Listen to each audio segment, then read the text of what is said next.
Oke, Assalamualaikum dan salam sejahtera, selamat tengah hari. Terima kasihlah yang sudi hadir pada santai-santai, kopi-kopi santai. Mungkin ada orang tanya lah, kopi-kopi santai ini apa sebenarnya? Kopi-kopi santai itu sebenarnya kopi-kopi itu adalah orang cakap relax, refreshment apa semualah, tidak menjadi satu kewajiban tapi kita kongsi knowledge. Jadi idea santai itu adalah ada makna lah. Santai itu perkataan daripada apa? S itu for security, A itu for application, N for network, T itu for teknologi, dan yang di belakang tu AI itu adalah santai kan, AI itu adalah artificial intelligence lah. So di dalam konsep santai ini kita akan berkongsi maklumat, maknanya dia di waktu tengah hari lah, maknanya macam konsep refreshment itu sebagai macam dia punya kopi lah. Jadi benda ini bukan wajib, tetapi kami list nama yang ada ini kami boleh mohonlah IDP untuk keperluan nanti kita boleh mohon untuk bagi IDP lah ke pejabat pendaftar sana untuk mohon dari segi kursus ni lah. Sebenarnya konsep santai ini kita berkongsi lah apa-apa yang mungkin kita boleh kongsi kepada rakan-rakan kita yang benda-benda yang for teknologi lah. Antara komponen tadi lah ada application, ada teknologi, ada apa. Semua diambil pesertanya ni terdiri daripada kita punya expert-expert lah yang mungkin akan berkongsi untuk kita punya tools mungkin dalam bekerja ataupun sebagai knowledge tambahan lah dari segi kita punya mungkin aktiviti yang kita tidak tahu. Mungkin selama ini especially macam sebelum-sebelumnya kita ada perkongsian data menggunakan SharePoint. Kemudian kita ada lagi perkongsian daripada CDO berkaitan dengan planner, berkaitan dengan to-do dan juga Teams. Jadi untuk yang sekarang ini lebih kepada fokus security lah. So S daripada santai itu S lah, security. Jadi mungkin security ini kita jemput Encik Chong lah yang dia punya mungkin expert yang mungkin boleh kongsi dengan tajuk dia itulah yang dipaparkan di dalam poster itulah. Jadi mungkin daripada ini kita dapatlah mungkin berkongsi daripada rakan-rakan daripada universiti mungkin dan juga daripada luar. Ada juga yang kita promote dengan luar lah kalau orang ada join apa semua. Jadi kita kongsikan ini sebagai satu amalan ilmu lah. Mungkin kadang-kadang kita nak membaca lambat. Mungkin dengan perkongsian santai ini kita dapat sedikit sebanyaklah knowledge daripada program inilah. Program ini akan sentiasa berterusan pada setiap hari Rabu. Mungkin pada yang sekarang ni 2024 kita buat gini, mungkin akan datang kita akan buat lebih formality lah, mungkin ada konsep yang lebih bagus lagi lah, mungkin ada konsep macam studio ke ataupun apa macam radio begitulah. Jadi sentiasa mungkin kita punya warga akan sentiasa up to date lah knowledge for the ICT lah. Itu tujuan dia lah. Jangan nanti bila kita buat santai ni walaupun dia tidak wajib tetapi siapa yang ada kelapangan boleh join lah dalam program santai ini. Itu sajalah daripada saya. Saya serahkan balik benda ini kepada kita punya expert lah for security untuk program kopi-kopi santai pada tengah hari inilah. Itu Encik Chong, dipersilakanlah untuk berkongsi berkaitan dengan security inilah. So yang lainnya memang setiap Rabu ni ada. Saya beritahu memang setiap Rabu akan ada program kopi-kopi santai dengan tajuk yang berbeza. Encik Chong. Okay, thank you. So, Encik Supri adalah Ketua Perhatian Kawanan lah untuk Jabatan Digital. So, ni program santai ni antara dia lah. So, sebab orang yang pertama pun sharing pun Encik Supri kan. So, untuk tajuk hari ni kan, kita cerita tentang keselamatan cyber. Okay, keselamatan cyber ni kalau bagi pihak user biasanya banyak kepada apa ni, scammer, okay, komputer kena virus, ransomware dan sebagainya lah. Okay. So dari segi kita punya enterprise pula, kita ada satu cara nak identify problem-problem dengan security ni. So kita panggil cyber security framework. Okay. So kalau kita ikut cara buat dalam yang ditunjuk dalam apa ni, diagram ni. So first thing kita perlu tahu apa yang perlu kita protect. Okay. So kita kena identify. Step 1, identify you punya asset. Okay. Kalau kita sini server, database, kita punya PC, kita kena list out lah satu-satu. Okay. Kalau untuk end user, dia pun ada perlu identify juga tu. Handphone dia mana yang simpan bank account, okay. Device dia ada berapa, laptop dia, okay. Handphone dia berapa, okay. Apa device dia, ada orang lagi pakai smartwatch ke, CCTV di rumah ke, okay, dan sebagainya lah, dia kena identify. Tapi most probably kita identify yang penting sajalah untuk yang di dalamnya ada data ataupun mungkin transaksi keuangan yang terlibat. Okay. Yang kedua, how to protect. Okay. Macam mana kita mau protect? Kalau dari segi apa ini enterprise, kita ada CCTV, kita ada no access physical punya tu kan. So awareness training untuk bagi tahu staff tentang ancaman macam mana guna MFA, okay. Phishing link kita tidak boleh klik. So untuk detect, so normally kita ada firewall macam-macam lah benda yang mahal, okay, untuk detect serangan daripada apa ni user, hacker, okay. So most probably untuk enterprise kita takut kepada hacker, okay. Scammer ni kurang sikit lah. Okay, lepas tu, selepas detect, kita masuk ke dalam fasa sudah kena hack. Okay? Kalau kita sudah kena scam, kena hack. So, macam mana kita respond? Okay? So, kena ada perancangan untuk respond. Dan yang last adalah, macam mana kita mau recover balik to sistem. Okay? Dengan impact yang paling minimum lah. Okay? So, ini adalah cyber security framework untuk satu enterprise ataupun satu company lah. Biasa kita buat untuk satu enterprise. So kita kena follow step-step ni. So macam mana step ni akan apply kepada individu punya situasi, nanti kita akan tengok lah. Okay? Untuk kita ambil satu senario daripada ransomware, macam mana kita nak gunakan cyber security framework ni untuk protect untuk end user.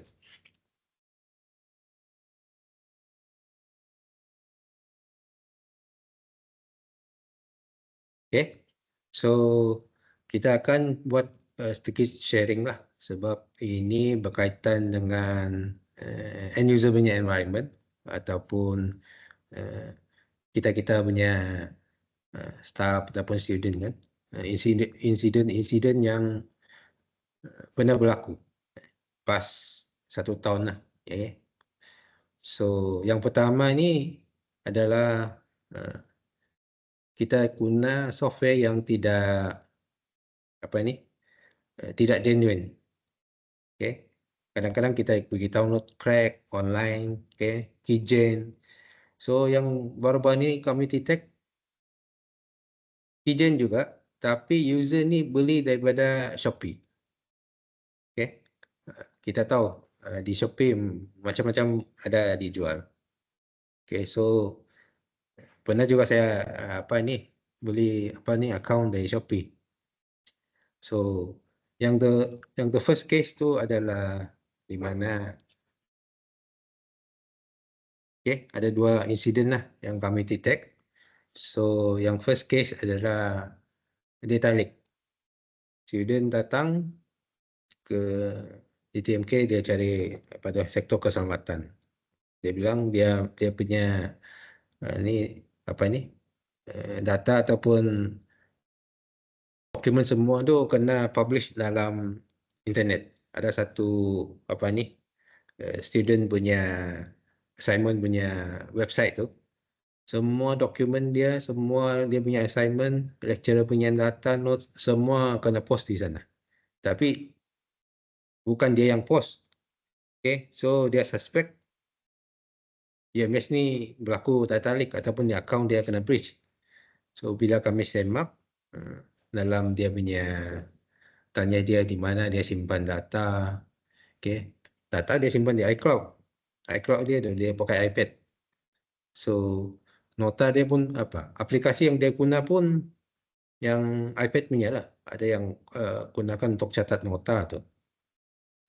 So bila kita tanya, last kawan dia yang bagi tahu, ini software kan kamu beli dari Shopee.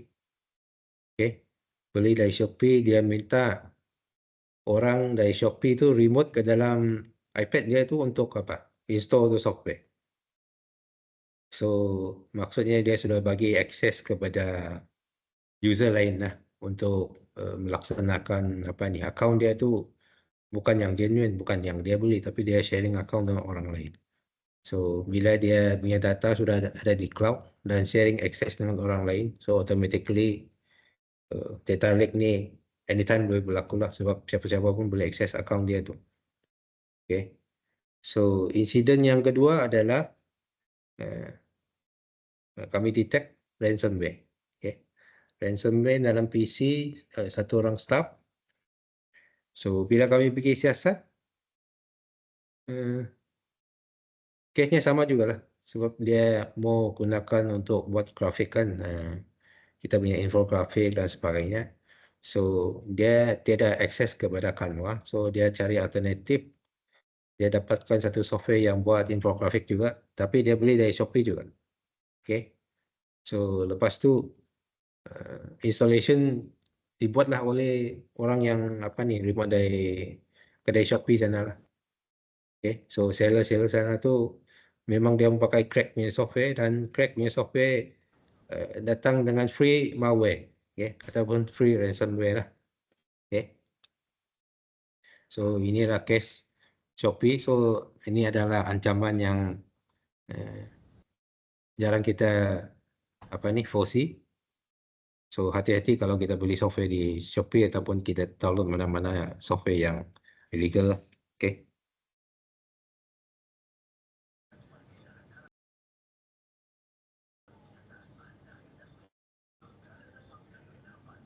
Okay. So kita sekarang lihat satu dashboard. Okay. Dashboard ini daripada Microsoft Security. So bila kita aktifkan akaun Microsoft Work ni dalam PC kita ni, so automatic Defender kita akan berfungsi lah di sana tu. So mana-mana ada insiden, ada attack dalam PC kamu tu kan, so kita akan dapat satu notification. Okay. So saya capture screen ini untuk yang ransomware. Okay. So kita boleh nampak memang device user banyak ransomware. Bila kami check engage dengan user, most of the time ini device ada di rumah dia. Okay, sebab dia pakai akaun UMS untuk access device ni. So device ni ada di rumah dia. Personal device. Okay, personal device. So dari segi polisi, jabatan digital, personal device tu user kena handle sendiri ancaman ni. So kami bagi notification, bagi tahu dia langkah-langkah yang perlu dibuat, sama ada dia boleh buat sendiri ataupun dia minta ataupun dia minta orang di kedai untuk tolong settlekan lah. Okay. Ada yang lucu lagi, dia bilang device-nya masih boleh digunakan. Okay. Device-nya masih boleh digunakan dan dia incline lah, dia tidak mau buat penyelesaian segera sebab dia perlukan device-nya untuk buat kerja lain dan sebagainya lah. So the best thing kami advise adalah kamu lihat kepada bentuk ancaman yang ada di sana. Okay. Ransomware ni dia punya kesan tu besar kalau dia start serang tu. Okay. Segala maklumat kamu kena dalam komputer akan kena lock. Okay. Kamu tidak boleh akses sebarangan Word, PDF, mana-mana dokumen yang dia desain dalam ransomware itu, dia akan cari semua file tu, dia akan lock. Okay. So ini adalah ransom yang pertama. Bila dia sudah lock, dia akan post satu notice dalam komputer kamu. Dia minta bayaran sekian-sekian, bayar melalui Bitcoin. Okay. Bayar kepada wallet dia. Okay. Itu adalah first ransom. Okay, most probably biasanya orang tidak akan layan lah sebab kita punya practice jangan bayar. So ransom yang kedua dia adalah dia akan bagi tahu, saya sudah semak kamu punya data kamu ada data peribadi, ada gambar kah, ada video kah, yang macam-macam lah lain-lain punya itu. So dia ugut lagi untuk kamu buat pembayaran. Okay, ini adalah second ransom. Kalau kamu tidak bayar, Dia cakap dia akan post lah dalam Facebook kah, dalam dark web kah, dia akan jual data kamu, ataupun kamu post whatever lah yang kamu rasa akan stres. Okay? So kalau kita tidak layan lagi, so ransom yang ketiga adalah dia cari segala kontak dalam information yang dia sudah encrypt, okay, yang dia sudah dapat daripada you punya device. Dia akan cari semua apa ni kenalan kamu, okay. Lepas tu dia buat lagi ransom dengan orang yang kamu kenal. Okay, mungkin kamu ada apa ni transaction kewangan, ataupun email, ataupun apa ni data-data kewangan bank semua tu antara dua orang ni kah. Okay, dia akan pergi ransom orang yang lain, third party punya.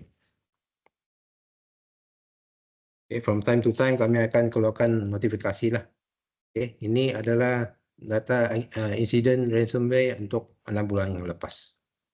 Okay, so ada lecturer, ada staff, ada student. Okay, ada satu student case yang paling sedih.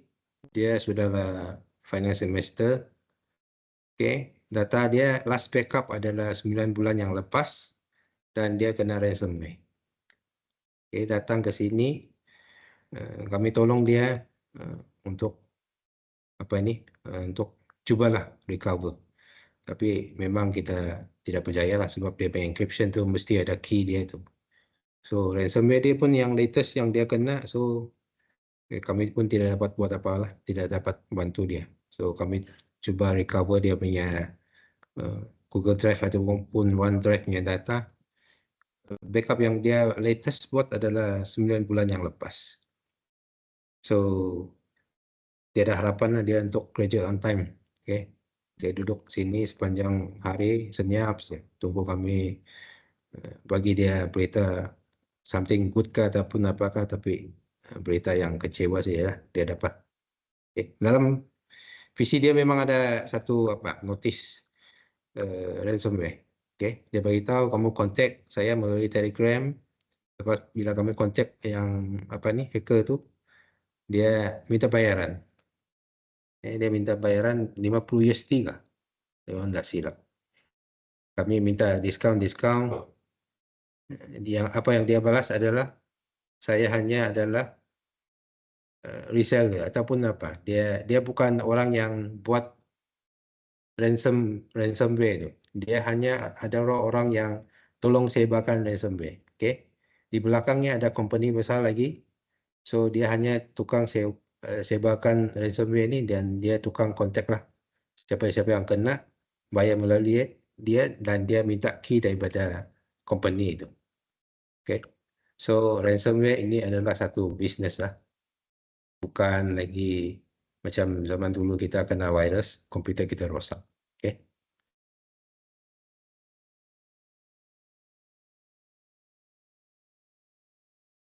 Okay. So sekarang ransomware trend first kita nampak 2018 lah, 2019. Okay. First kita nampak adalah WannaCry. Masa itu kita kelang kabut buat patches server. Okay. Sampai tengah malam kita buat patches. So yang first version tu dia hanya buat satu kali ransom saja. Okay. Satu kali ransom sebab dia sudah encrypt data dan dia minta payment. Okay. Clear. Habis. Kamu bayar, dia akan bagi key untuk kamu unlock. So sampai sekarang cara dia ransom tu sudah dia evolve. Okay. First victim's data is ransom. Okay. Dia sudah encrypt data kamu. So dia minta duit lah dengan kamu. Okay. You bayar kepada Bitcoin saya account wallet dan saya bagi kamu tu key untuk kamu encrypt. Okay. So most probably yang sekarang kita punya practice memang kita tidak bayar lah, kita akan cuba recover data. So ransom yang kedua, dia akan up lagi dia punya ancaman. Okay. Sekarang saya akan sebarkan maklumat pribadi kamu. Okay. Contoh kalau kamu punya data ada nombor handphone, bla bla bla, macam-macam lah data pribadi kan. Kalau kamu tidak bayar, saya akan simpan data kamu dalam dark web. Saya jual ataupun saya kasih tempat publik di Facebook atau di mana, saya kasih sebarkan you punya maklumat. Kamu bayar ke tidak? Okay. Kalau kamu tidak bayar, saya akan buat tindakan yang kedua lah. Dia punya ransom, dia punya cara dia buat tu lagi drastik. Okay.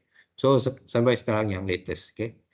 So yang latest adalah third party associate ransom. Okay. So mana-mana yang data yang dia come across masa dia decrypt data kamu tu, dia akan carilah siapa-siapa victim lagi yang kamu kenal, yang data dia sama juga ada di dalam sana. Okay. Dalam dokumen yang dia sudah encrypt, yang dia sudah decrypt, so dia akan bikin ransom juga orang. Okay. Ada soalan boleh terus tanya. Kalau siapa-siapa ada pengalaman kena ransomware.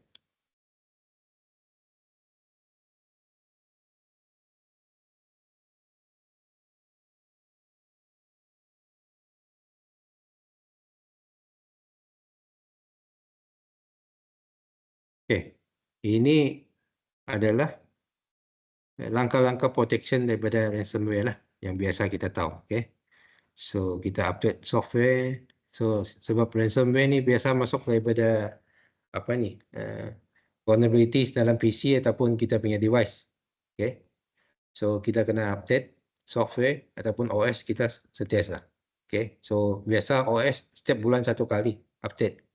So make sure kamu jangan ambil masa relax sebab selalu perlu gunakan PC kan, update tu akan apa ni slow down, kamu tidak susah membuat kerja. So kamu kasih cancel update ya. Okay. Yang kedua adalah MFA. Okay. Mana-mana kamu punya social media account, email, Telegram, WhatsApp, semua make sure sudah on MFA. Okay. MFA ini adalah salah satu cara untuk protect kamu punya device, protect kamu punya account. Okay. Yang ketiga, keep email secure and avoid clicking unsafe links. Okay. Macam mana ransomware itu kena sebarkan? Okay. First, dia melalui phishing punya email lah. Biasa dia akan hantar email ke tempat kamu, so disertakan satu link, so kamu boleh klik tu link, okay, untuk dapatkan something yang dia cakap baguslah.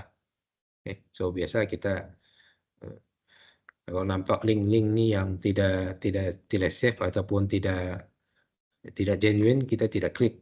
So itu adalah anti phishing punya teknik. Okay. Tapi tetap juga ada orang pergi klik ni ya. Okay.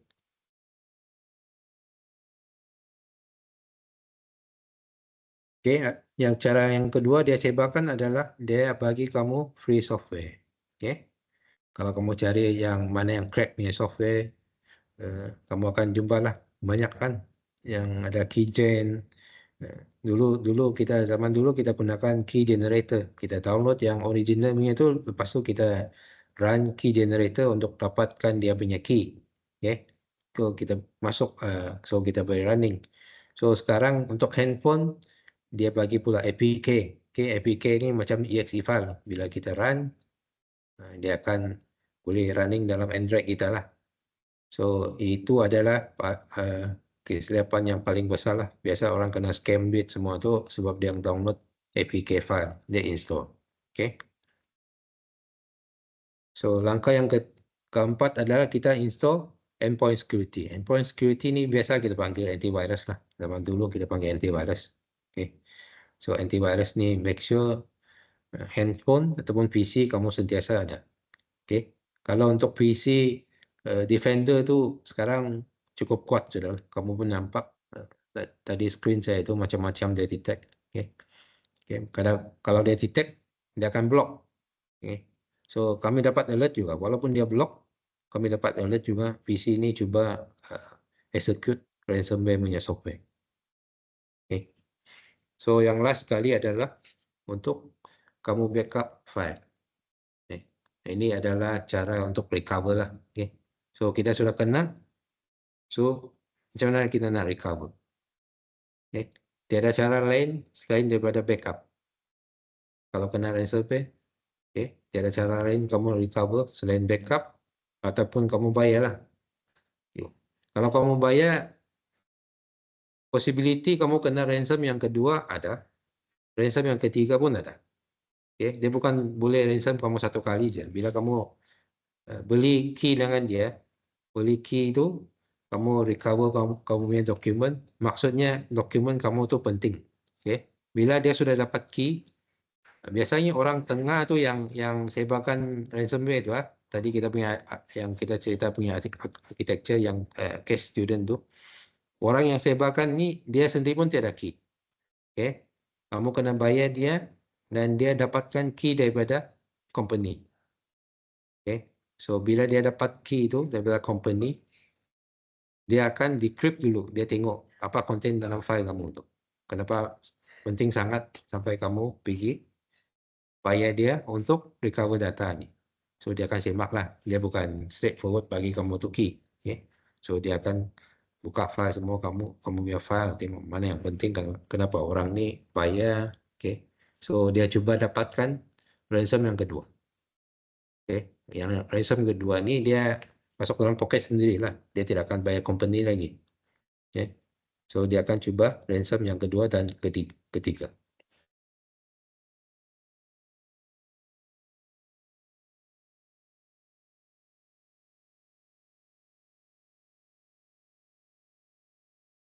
Okay. So kita masuk kepada diagram yang pertama ni, Cyber Security Framework. Apa kaitan dia ransomware dengan Cyber Security Framework ni? Okay. Untuk normal end user, saya perlukah Cyber Security Framework ni? Okay. So kita tengoklah macam mana kita nak apply Cyber Security Framework dalam kita punya normal user punya environment lah. Okay.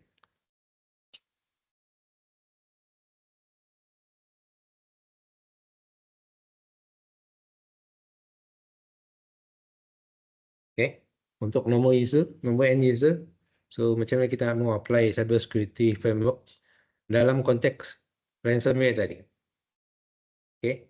So yang first kita perlu identify. Okay. Identify whatever device yang kita guna, data apa yang penting. Okay. Know your asset. Okay. So yang first adalah ketahui common threats. Di mana datangnya ransomware. Okay. So kita tahu dia datang daripada phishing. Okay. Satu lagi kita download malicious software. Okay. Sama ada kamu cakap kamu beli dari Shopee ke. Okay. Technician tolong kamu install ke. So first thing kamu kena tanya, ori ke dia software. Okay. Kalau tidak ori, so keperang kalian dalam dunia ini kalau barang free pun kena hati-hatilah kan. Okay. Tiada orang susah payah mau buat satu software, lepas tu orang lain pergi crack tu pun susah payah, lepas bagi kamu pakai free. Okay. So orang yang crack ni biasanya dia akan letakkan something, okay, malware code ataupun Trojan horse ataupun backdoor di dalam crack punya software ni lah.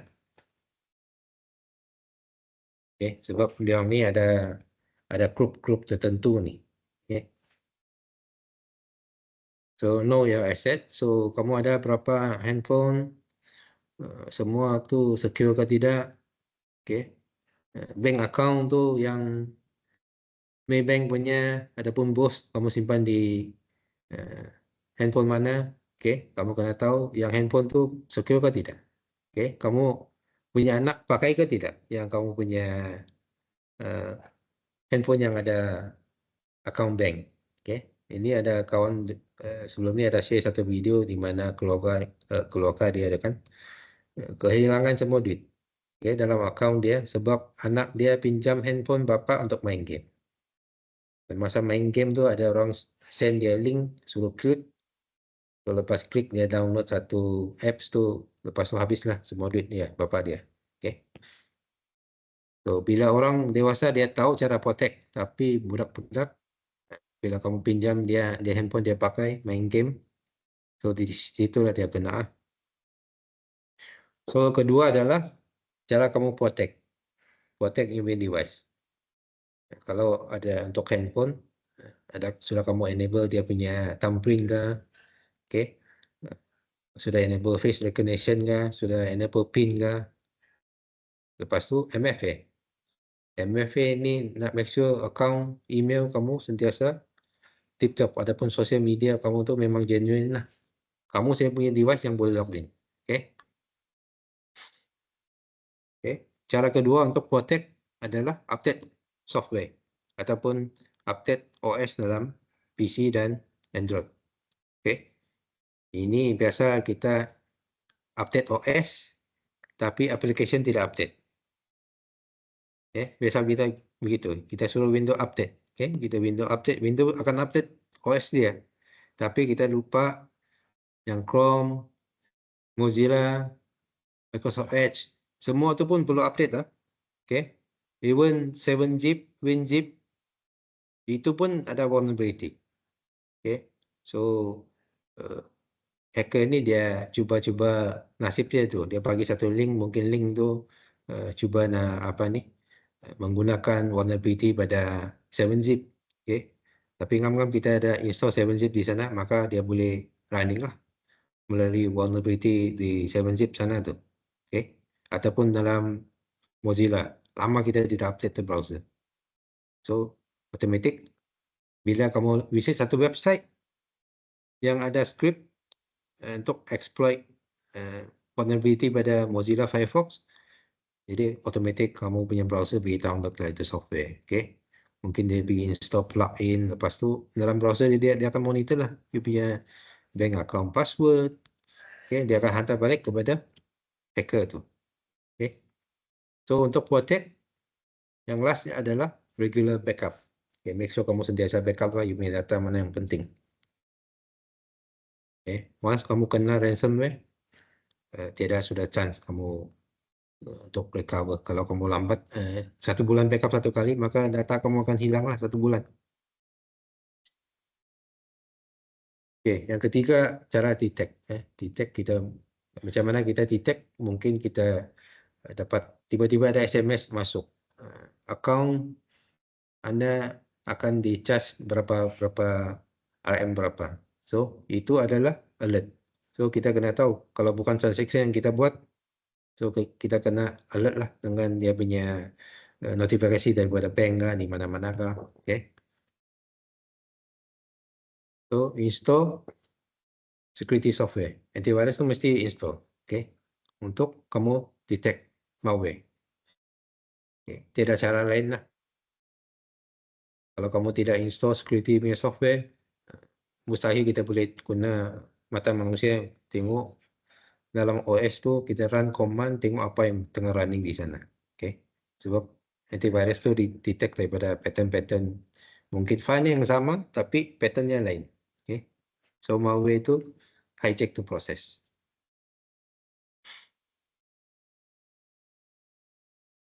Okay, untuk respond. So kita sudah buat 3 step yang di atas, tapi tetap breach juga. So kita mestilah tahu macam mana membuat. Okay, apa yang kita perlu buat. Untuk case ransomware itu, bila kamu kena, make sure kamu off to internet dulu. Okay. Disconnect your device daripada internet.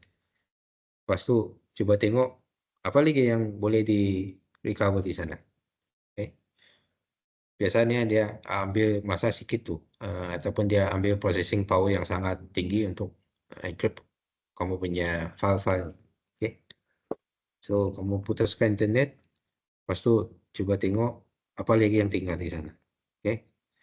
Dan elakkan dia spread kepada kawan-kawan lain lah. Okay. Kadang-kadang ransomware ni dia pandai cari kontak, lepas tu dia send kepada user lain. Okay. So, nasihat yang seterusnya adalah don't pay the ransom lah. Okay. So, bila kamu bayar pun, kamu mungkin dapat recover data, tapi kamu sudah bagi tahu yang orang yang buat, yang sebarkan ransomware ini, data yang kamu ada adalah penting. Tahu data adalah penting, dia akan guna key yang daripada company, dia buka kamu punya file, dia akan tengok apa yang dia boleh buat untuk ransom kamu kali kedua. Okay. Bukan kamu bayar satu kali selesai ya. Ini case. Bila kamu bayar 50 USD, dia nampak ada video ataupun gambar-gambar cantik, seksi. Nah, dia datang lagi satu kali. Dia minta lagi satu. Okay. Last adalah restore dan recover. Recover punya step. So, ini adalah dalam cyber security framework yang dia boleh deploy kepada end user. Okay. So, biasalah kita dapat step-step tu tidak spesifik ataupun tidak ikut step yang dicadangkan dalam cyber security framework. Okay. Dia hanya guideline biasa, suruh kamu backup, suruh kamu install antivirus dan sebagainya lah.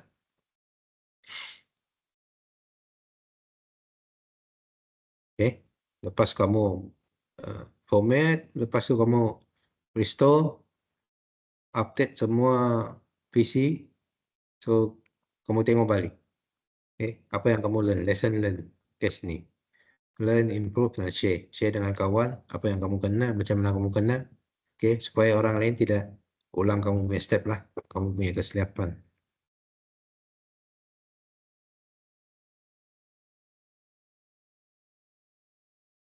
Okay. So, untuk Microsoft Defender, dalamnya default memang dia ada ransomware protection punya step. Tapi jarang kita pergi turn on. Okay. So, biasa kita install saja terus kita pakai. Tapi dalam Microsoft Defender ni dia actually ada ransomware punya protection. Okay. So di situ dalam YouTube ni kamu boleh ikut step dia lah. Macam mana kita mau protect certain folders untuk elakkan daripada ransomware lah. Okay. So jangan malas tapi laksanakanlah step-step ni untuk protect data kamu tu.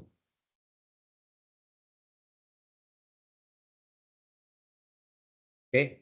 So seterusnya AI, santai kan. AI ada AI. So sekarang scammer pun kita buat kerja pakai AI, ChatGPT. Kamu rasa scammer tu pun kerja juga kan? So dia pun pakai AI. Okay. So AI scam yang pertama adalah deepfake videos. Okay.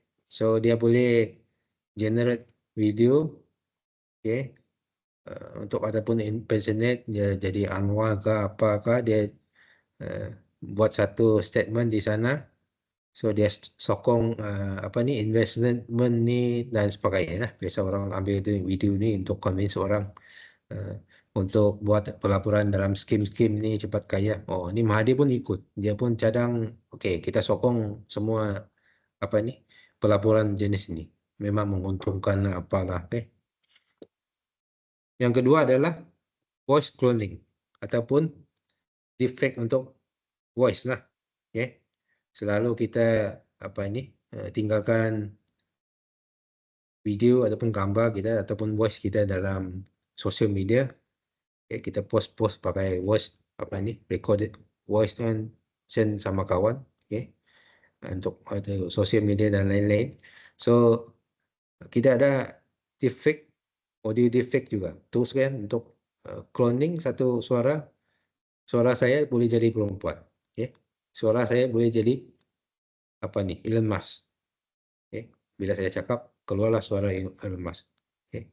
Ataupun saya hacker scammer ni dia gunakan AI untuk fake you punya saudara punya voice. Okay, dia call kamu, dia sudah deepfake dia punya voice untuk serubahlah dengan suara kawan kamu tu. Lepas tu dia minta pinjam duit lah. Okay.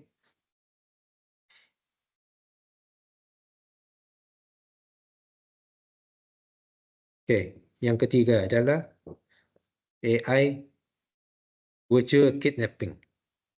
Okay, so dia sudah clone gunakan deepfake punya teknologi ataupun yang deepfake voice punya teknologi. So sekarang dia call kamu, okay. Dia menyamar sebagai you punya anak. Dia call kamu minta bayaran, mak saya kena tangkap ini, okay. Orang jahat tu minta bayar 50,000 baru dia mau lepaskan saya, okay. Of course lah kamu kelang kabut sudah kan, anak sudah call, muka dia pun di sana, dia kena tangkap, kena ikat. So you ikut sajalah semua arahan dia tu. Okay. So kamu pun takut anak ataupun apa-apa apa-apakan tu. Okay. So bila kamu nak buat transaction, mungkin kamu pergi call anak, kan? Confirm balik, betul ke tidak anak saya kena tangkap. Tapi actually biasanya dia sudah dia punya geng ni memang sudah make sure handphone anak kamu tidak dapat dikontak pada masa itu. Okay. So cara dia buat adalah dia sentiasa call nombor handphone anak kamu sehingga dia habis bateri ke apakah sampai anak kamu off handphone ke. So di situlah dia start untuk scam kamu. Okay. So dia akan make sure kan kamu tidak dapat kontak nombor handphone victim. Okay. Yang dia cuba gunakan sebagai pancingan itulah.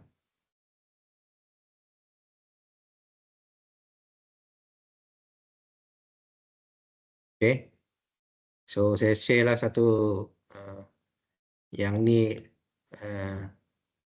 ada satu apa ni TikToker kan, dia sentiasa share apa ni AI video dia tu deepfake untuk alert orang tentang apa ni love scam. Okay. So dia punya TikToker ni adalah seorang lelaki. Okay. So muka dia sama ni. Okay. Ada rambut dia orange apa semua tu. Tapi actually ni lelaki ni gambar ni dia pun palsu. Okay. Yang real gambar ni dia satu orang yang botak lah, yang tidak ada rambut. Okay. Ini rambut dia palsu tu. Okay. So bila dia start video ni dia terangkanlah muka saya sebenarnya begini. Okay. Dia tunjukkan. So bila dia start setting dia apa ni introduce dengan orang macam mana dia mau tukar muka dia tengah live stream dengan dia punya target.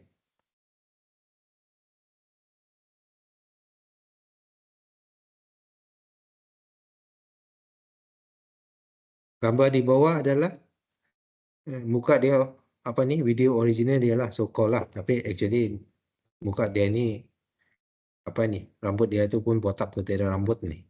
So yang muka yang di atas ni adalah karakter yang dia post sebagai apa ni scammer, perempuan scammer ni, girlfriend lah, so call apa ni dia punya love scam punya karakter.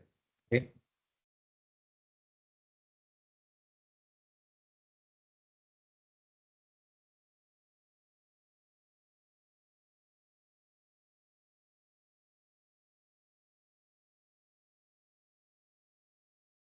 Okay. So macam mana kita mau protect diri daripada AI scam? So AI scam ni biasanya dia akan buat deepfake, deep audio ni kan. So kamu perlu tanyalah personal question yang kamu tahu dan ahli keluarga kamu tahu. Okay. So biasa ni deepfake ni orang dia hanya tahu daripada surface dia. Mana sosial media tu dia tengok-tengok apa semua tu. So kamu kena tanyalah detail yang tiada dalam sosial media, yang hanya tahu antara kamu sama dia aja. Untuk case-case yang pinjam duit apa semua tu kan, kamu kena tanya soalan ni. Okay. Kalau kamu tidak tanya, maksudnya you fully trust orang tu, kamu akan kena scam lah. Okay. Sebab dia muka dia pun dia, suara pun dia. Okay. So ada yang kalau kita mau tengok dia apa ini fake video ke tidak, kadang-kadang kamu boleh suruh dia movekan tangan dia, tutup mata dia kan, ini kan. So dia akan keluar muka original dia tu. Kamu akan nampak telinga dia lain, okay? Dia punya mulut lain. Tapi kamu kena suruh dia tutup mata, gunakan tangan begini, okay?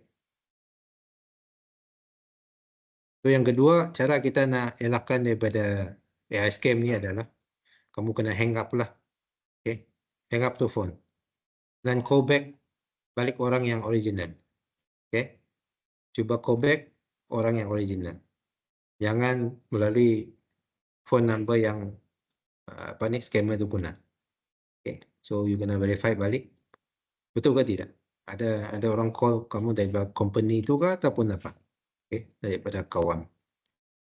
Okay. Yang last adalah guna passphrase. Okay. So ini adalah satu kod ataupun password antara kamu punya saudara mara lah ataupun kamu punya family member. Okay, saya pun sudah ajar anak saya ni, kami punya password ni apa.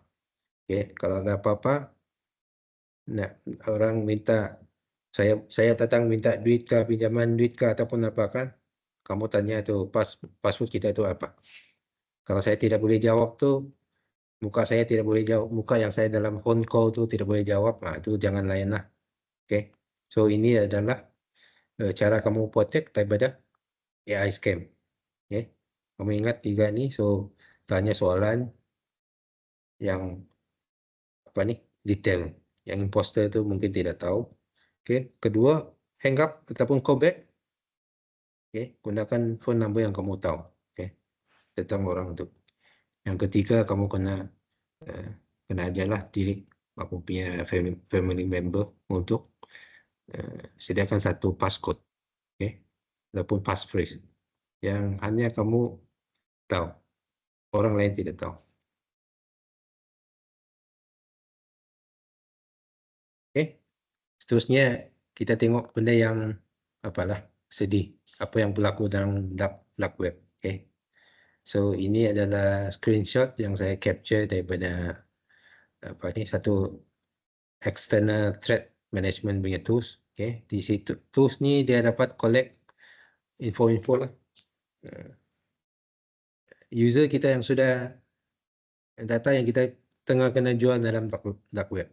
Okay, so mana-mana domain @ums.edu.my yang kena sebut berapa kali 111 kali. Okay, so possibly employee account is detected for sale in Russian black market 80 kali. So tools ni dia sentiasa scan dalam forum, dalam database, dalam dark web. So mana-mana domain @ums tu dia jumpa, dia akan post di sini lah alert kami. Okay, kami akan hantar satu alert lah sama user tu. So minta user tukar password ke ataupun apa.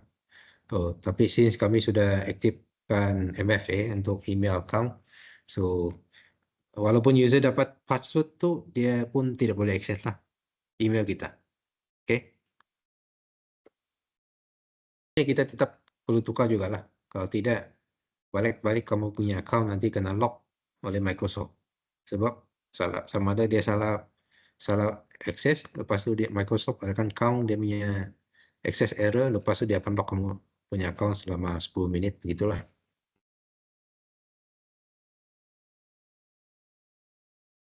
Okay, itu saya sharing untuk hari ini.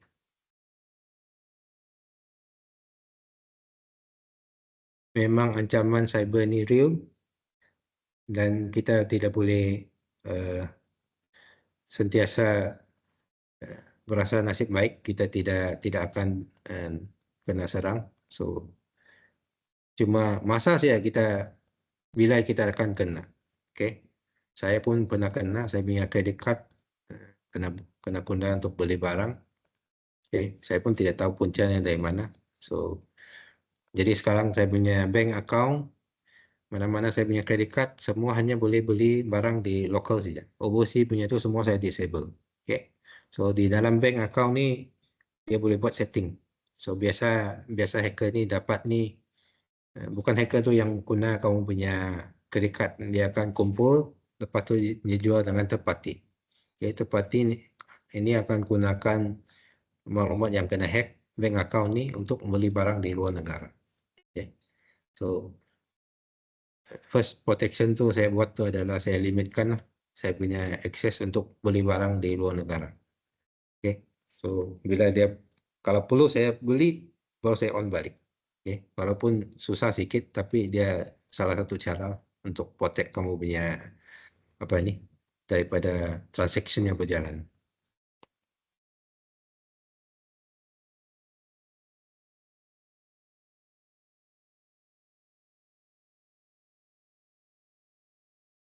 Okay, ada chat ke? Masuk?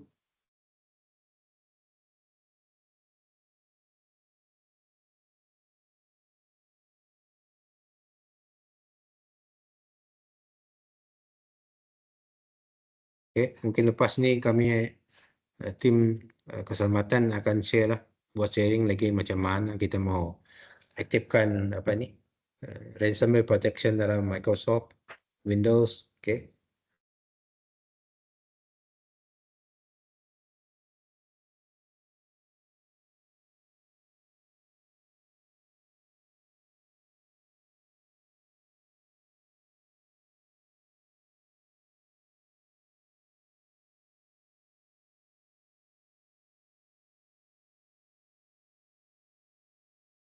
Okay, iklan sekejap. Kalau kamu dapat apa ni alert daripada sektor keselamatan cyber ni kan, tolong respon lah kepada helpdesk. Okay. Sebab bila kami detect untuk kes-kes yang kena ransomware ataupun dalam malware itu memang dalam ratusan jugalah. Okay. So sekarang kami tengah kontak semua end user yang kena detect ada malware. So kamu kena respon lah. Okay. Walaupun itu device personal, mungkin maklumat ataupun data pribadi ataupun keuangan kamu dalam risiko lah. Okay. Mungkin kamu rasa RM50 untuk minta orang format apa tu semua mahal. Okay. Tapi coba bayangkan tu, nanti transaction banknya beribu-ribu berjalan, mana satu risiko yang lagi besar. Okay. So kami ada berapa orang kontak ini staff device personal. Okay, kami tidak boleh juga cross sampai pergi ke tempat dia kan untuk apa ni, tolong saya settle. So kami bagi tahu dia kena buatlah apa ni, rectify dia punya device ni, apa masalah dia. So kami sudah bagi maklumat, so bergantung sama end user itulah. Okay. So kalau dia rasa juga tidak masih lagi boleh guna device dan rasa selamat itu, so security itu bagi dia tu, dia punya appetite tu sangat tinggi lah. Dia sanggup ambil risiko yang sangat besar.